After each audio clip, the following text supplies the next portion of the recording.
ಯಾರೂ ಇಲ್ಲದ ಒಬ್ಬ ವ್ಯಕ್ತಿ ಮರಣ ಹೊಂದಿದ್ದಲ್ಲಿ ಗೌರವಯುತವಾಗಿ ಶವ ಸಂಸ್ಕಾರ ಮಾಡಲು ವರದಿ ತಯಾರಿಸಿ ಸರ್ಕಾರಕ್ಕೆ ಸಲ್ಲಿಸಿದ್ದು, ಸರ್ಕಾರ ವರದಿ ಪರಿಶೀಲನೆ ಮಾಡಬೇಕಾಗಿದೆ ಎಂದು ಕರ್ನಾಟಕ ಕಾನೂನು ಮತ್ತು ಸಂಸದೀಯ ಸುಧಾರಣಾ ಸಂಸ್ಥೆಯ ನಿರ್ದೇಶಕ ಪ್ರೊಫೆಸರ್ ಡಾಕ್ಟರ್ ಸಿಎಸ್ ಪಾಟೀಲ್ ಹೇಳಿದರು.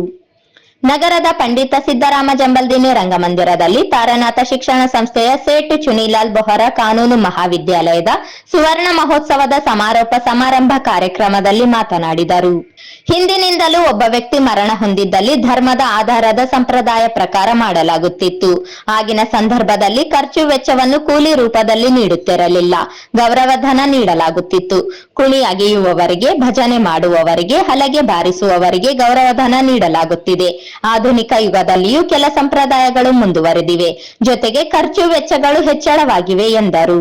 ಒಂದು ಕುಟುಂಬದಲ್ಲಿ ವ್ಯಕ್ತಿ ಮೃತಪಟ್ಟಾಗ ಅವರ ಶವ ಸಂಸ್ಕಾರ ಮಾಡದೇ ಇದ್ದರೆ ಹಾಗೂ ಯಾರೂ ಇಲ್ಲದ ವ್ಯಕ್ತಿ ಮರಣ ಹೊಂದಿದ್ದಲ್ಲಿ ಗೌರವಯುತವಾಗಿ ಶವ ಸಂಸ್ಕಾರ ಮಾಡಲು ವರದಿ ಸಿದ್ಧಪಡಿಸಿ ಸರ್ಕಾರಕ್ಕೆ ಸಲ್ಲಿಸಲಾಗಿದೆ.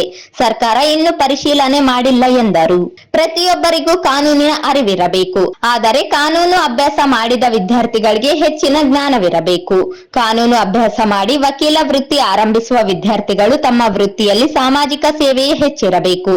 ಅಂದಾಗ ಮಾತ್ರ ವೃತ್ತಿಗೆ ಸಾರ್ಥಕವಾಗುತ್ತದೆ ಎಂದರು.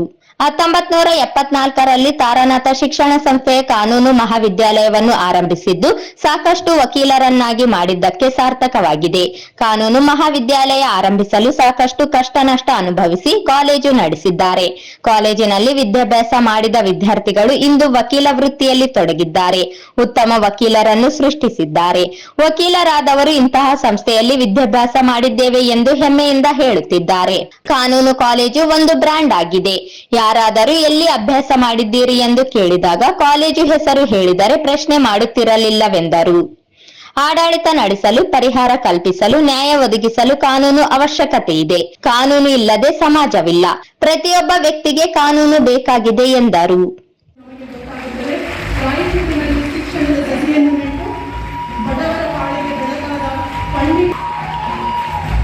ಎನ್ನುವ ಮಹಾಮಾನವರಿಗೆ ನಮ್ಮದೊಂದು ನಮನ.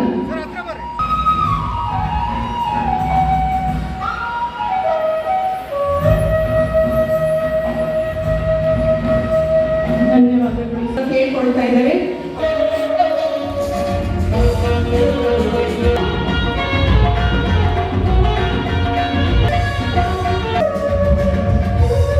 At the beginning, individuals build institutions, and later institutions will produce individuals.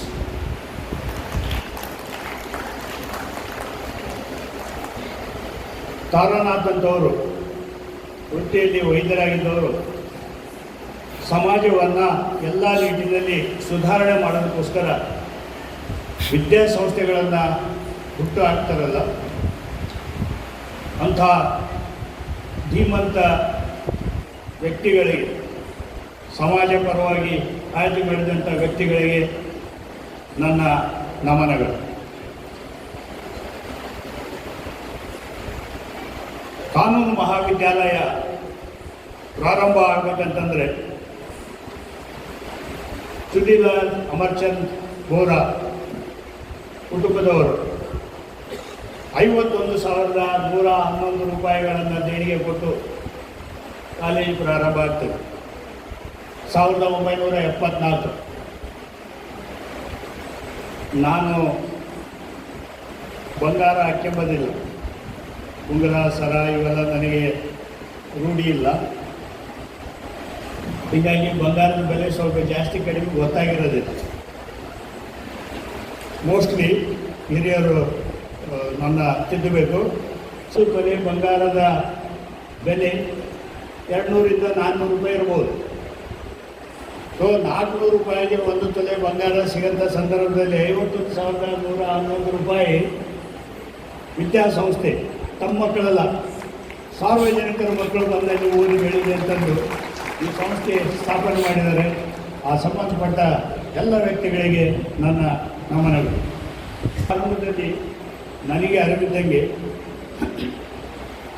ಈ ಕಾನೂನು ಕಾಲೇಜು ಯಾವಾಗಲೂ ಲಾಸ್ನಲ್ಲಿ ನಡ್ಕೊಂಡು ಬಂದು ಇದು ಒಂಥರ ದುಡ್ಡು ಹಾಕಿ ನಡೆಸಿದಂಥ ಸಂಸ್ಥೆ.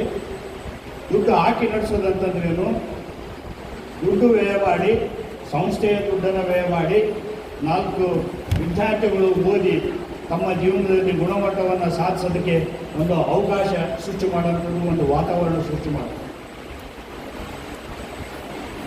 ನಾಗರಾಜ್ ಮಸ್ಕಿ ಸಾಹೇಬರು, ನಾನು, ನಂತರ ಇನ್ನೂ ಹಲವರು ಇಲ್ಲಿದ್ದವರು, ನಾವೆಲ್ಲರೂ ಎದೆ ತಟ್ಟಿ ಹೇಳ್ತಿದ್ವಿ, ನಾವು ಇಂಥ ಕಾಲೇಜಿನಾಗ ಓದ್ಬಿದ್ದೀವಿ, ಯೂನಿವರ್ಸಿಟಿ ಲಾ ಕಾಲೇಜ್ ಧಾರವಾಡದಲ್ಲಿ ಓದ್ತೀವಿ. ನಾವು ಆ ರೀತಿ ಹೇಳ್ಕೊಂಬಕ್ಕೆ ಸಾಧ್ಯತೆ ಏನು ಅಂತಂದರೆ, ಆಗಿನ ವ್ಯಕ್ತಿಗಳು ಪ್ರೊಫೆಸರ್ ಅಜ್ಜಪ್ಪ, ಬಳ್ಳಾರಿಯವರು, ತಿಪ್ಪಣ್ಣ ಸಾಹೇಬರು, ಇಂಥದ್ದವರೆಲ್ಲ ಸೇರಿ ಆ ಸಂಸ್ಥೆ ಕಟ್ಟಿದ್ರು. ನಾವು ಹೋಗಿ ಆ ಸಂಸ್ಥೆಯಲ್ಲಿ ಓದಿ.